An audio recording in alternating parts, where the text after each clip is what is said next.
Assalamualaikum warahmatullahi wabarakatuh. Kita lanjutkan pembelajaran ilmu balaghah. Pada malam ini kita akan membahas tentang isti'arah. Secara harfiah diartikan meminjam atau pinjaman. Jadi arti isti'arah secara bahasa itu artinya meminjam atau pinjaman. Maksudnya jika ada suatu kata digunakan bukan untuk arti sebenarnya, tetapi untuk makna lain yang relevan, maka kata itu disebut isti'arah. Maksudnya isti'arah di sini adalah suatu kata yang digunakan bukan untuk arti sebenarnya, tetapi untuk makna lain yang relevan, sesuai, cocok. Maka kata itu disebut isti'arah. Bahwa isti'arah dalam ilmu balaghah adalah majaz yang alakahnya musyabahah. Isti'arah dalam ilmu balaghah adalah majaz. Isti'arah itu majaz, alakahnya musyabahah.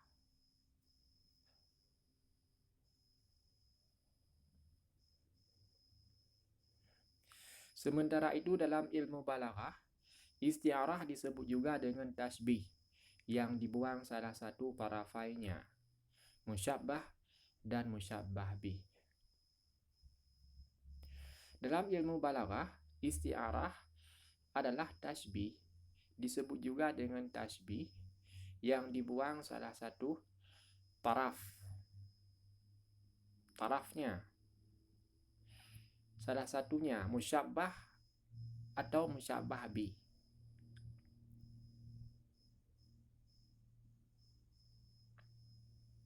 Contoh, khatabal asadu alal mimbar.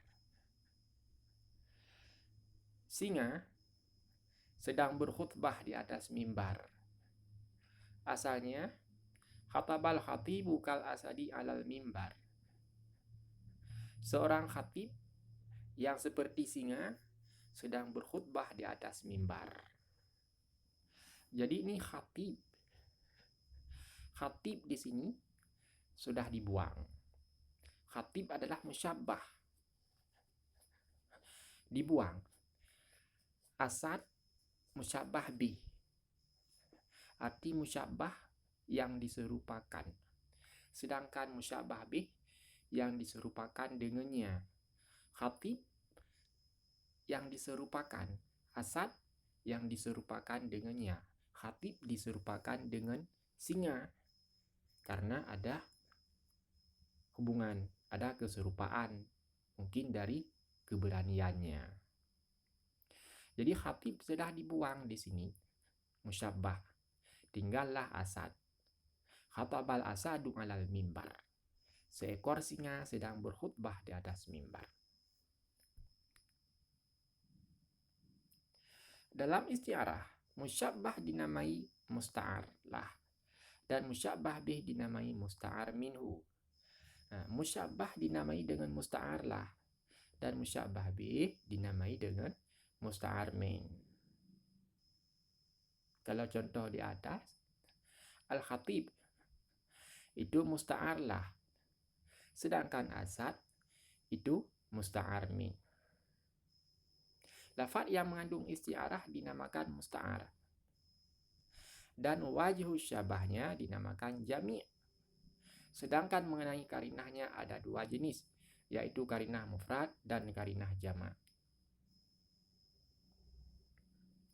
Khatabal asadu alal mimbar. Seekor singa sedang berkhutbah di atas mimbar. Kata majazi, yakni kata yang digunakan bukan pada tempatnya, dalam contoh di atas adalah singa. Sebab singa sebenarnya tidak berpidato. Maksudnya adalah khatib, sebab yang biasa berpidato adalah khatib. Singa tidak bisa berpidato. Yang maksud singa di sini adalah khatib, seorang penkhutbah. Alakahnya adalah sama-sama berani. Alakahnya hubungan keserupaannya adalah sama-sama berani. Khatib itu berani seperti beraninya singa di hutan. Maksudnya antara singa dan khatib memiliki kesamaan, yaitu sama-sama berani. Singa dan khatib punya sifat yang sama-sama, yaitu sama-sama berani. Sama sifat. Karinahnya berpidato. Karinahnya tanda-tandanya berpidato. Maksudnya karena ada kata pidato, maka kata singa yang tertulis tidak dimaksudkan singa yang sebenarnya. Karena ada kata-kata berpidato, khataba. Kalau singa yang asli di hutan tidak bisa berpidato. Ini adalah karina, tanda yang menunjukkan singa di sini adalah bukan singa sebenarnya, tapi manusia yang berkhutbah. Jadi yang dimaksud di sini adalah khatib, manusia yang berkhutbah. Jadi karinah di sini adalah tanda yang menunjukkan bahwa singa itu bukan singa yang sebenarnya yang ada di hutan. Itu karinah. Pembagian istiarah. Satu aspek musyabbah dan musyabbah bih. Istiarah terbagi menjadi istiarah tasrihiyah dan istiarah makniyah. Kemudian aspek musyabbah dan musyabbah bih, istiarah dibagi menjadi istiarah tasrihiyah dan istiarah makniyah. Dari segi musyabbah, ada musyabbah dan musyabbah bih. Dua aspek kata yang majazi jami' dan mustahak. Yang majazi jami' dan mustahak. Istiarah terbagi menjadi istiarah asliyah dan tab'iyah. Kemudian aspek kata yang majazi, jami' dan mustaq, istiarah dibagi menjadi istiarah asliyah dan istiarah tab'iyah. Tiga aspek lain kecenderungan. Istiarah terbagi menjadi istiarah murasyahah, istiarah mujaradah, dan istiarah mutlakah. 4 aspek kalimat atau ungkapan, maka istiarah disebut istiarah tamsil.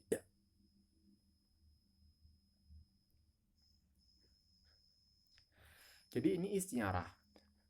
Istiarah yang pertama tasrihiyah, yang kedua istiarah makniyah, yang ketiga istiarah asliyah, yang keempat istiarah tabi'iyah, istiarah murasyahah, istiarah mujarradah, istiarah mutlaqah, istiarah tamsiliyah. Demikian dulu pembelajaran ilmu balaghah pada malam kali ini. InsyaAllah akan kita lanjutkan pembelajaran ilmu balaghah ini pada video-video yang selanjutnya. Semoga bermanfaat. Wabillahi taufiq wal hidayah. Wassalamualaikum warahmatullahi wabarakatuh.